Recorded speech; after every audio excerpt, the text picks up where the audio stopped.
Hey gang, welcome back to 31 Days of Halloween. Today is day 7 and 8 because, yes, I forgot.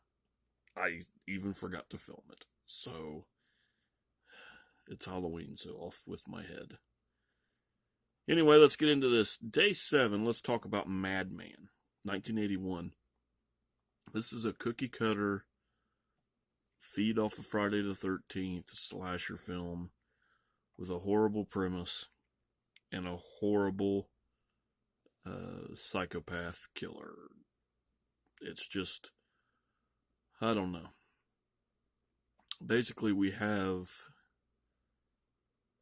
have to understand, in the 80s, there were a lot, and I mean a lot, and even up to today, there are a lot of these type of films that are feeding off of the droppings left from Friday the 13th and The Burning. Those are, to me, the two that are like on the shelf, and the rest of them are, stacked on the ground, kind of thing. But so it's not common to find shit, and it's not common, and it's very less common to find good shit that's based on these. But there are a group of people, I am associated with this group of people myself, that love horrible slasher films. They're just fun.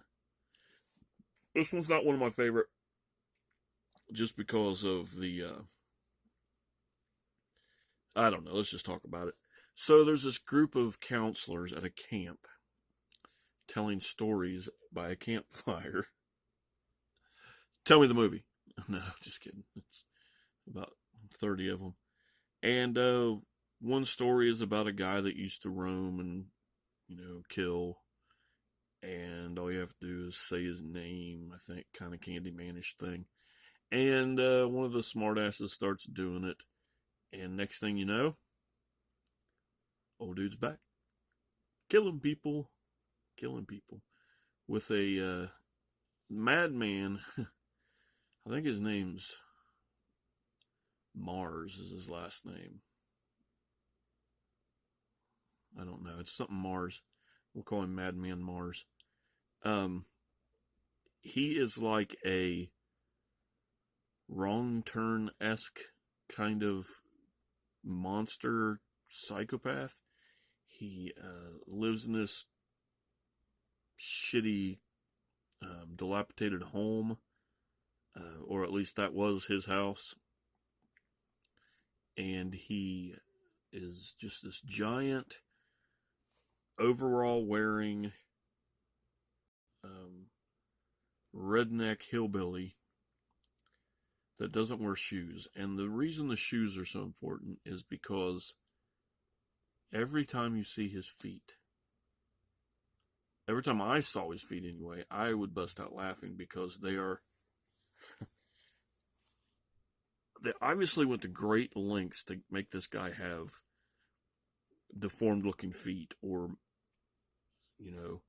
hilljack feet, or whatever you want to call them. But they're obviously slip-on shoes that look like feet. And it's one of the worst cover-up in a slasher that I've seen and just really paid attention to and stuck with me throughout the entire movie and days after. I hadn't seen Madman. This was a first-time watch for me.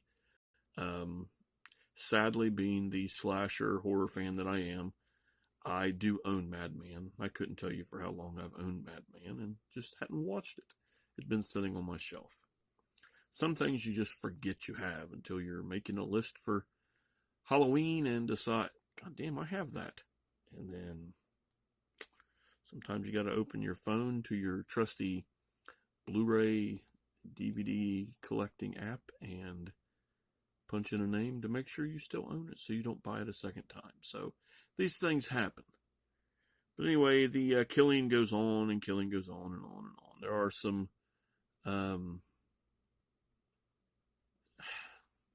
I can't say there's even one like standout killing, and I just watched this 2 days ago.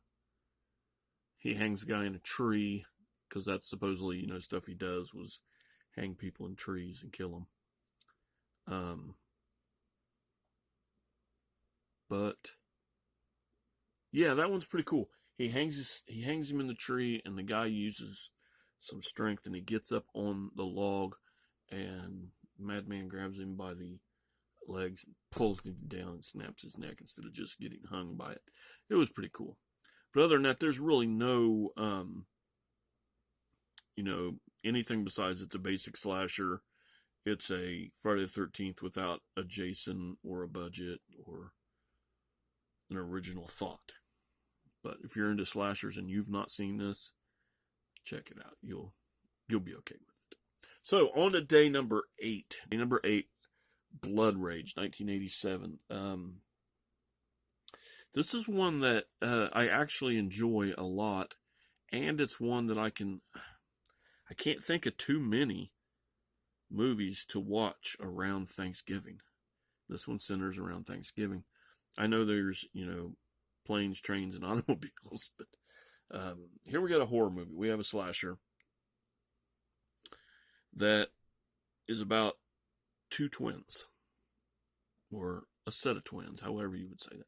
About a set of twins, and one of them goes all Michael Myers on a kid at a drive-in, just for no reason, picks up an axe and kills a guy. But since they're twins, spoiler, you can flip-flop twins and what they look like because they're twins. So who done it, who didn't do it, who did it, it don't even matter. This isn't the best slasher in the world, but it is a lot better than most from, due to the fact that it has kind of an original-ish story. The kills are nothing to be really, nothing to really talk about to bring home or anything. It's kind of an underrated one because you don't hear about it much, but there is an Arrow release of it. It's well shot. It's semi well acted for a slasher film, and it's fun. It's not one that I say I can't recommend this. Actually, both of these I can recommend both of these, even though they're subpar slashers. If you like slashers, or you think you might like a slasher, but you don't want to watch you want to watch something a little goofier than Friday the 13th. Which I know a lot of people are going to say goofier than Friday the 13th, but yeah, goofier. This is not, special effects wise, this is not cannot be even closely on the same shelf. Nope, can't. So anyway, that's day 7 and day 8. Tomorrow will be, let's talk about 1980s Alligator. So until next time, keep it spooky. Later.